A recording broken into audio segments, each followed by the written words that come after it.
اور زمانہ بڑی کاری چال چل گیا. او جناب تانوں دین تو دور کرنا چاہتے ہیں, وہ تانوں یہ چاہتے ہیں کہ جناب انہوں آپس وچ لڑا کے, آپس دے معاملات اختلافات پا کے تے جناب اسی حکومتاں بھی کرتے رہیے اور بیرونی ایجنٹ بھی انہاں دے مسلط کرتے رہیے. تو سا ہن جاگ کے کہنا کہ اسی حضور دے دین واسطے جاگ چکے ہیں, ساڈیاں اکھاں کھل چکی ہیں اور صحیح اور اچھے اور برے دی تمیز کرن دا سانوں احساس ہو چکیا.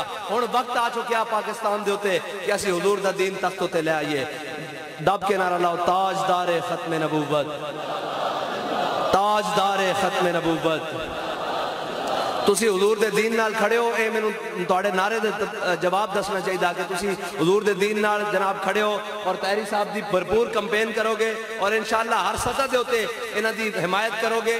ووٹ دی لوڑ پئی ووٹ دیو گے, سپورٹ دی لوڑ پئی سپورٹ کرو گے, گڈیاں دی لوڑ پئی جڑی شے دی لوڑ پئی, کیونکہ اسی تا کرپٹ مافیا ہے نہیں, ساڈے کو ارباں خرباں ڈالر ہے نہیں, اسی تا فقیر بے نواواں انہاں کپڑے جی انہاں حالتاں جی اساں جناب حضور دا دین تخت تے لے کے آنا نہ سی جناب جاگیردار اور وڈیرے ہاں.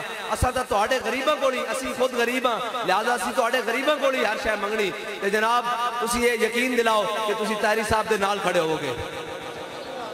اللہ تعالیٰ تواڈا تے میرا حامی و ناصر ہو. وآخر دعوانا الحمدللہ.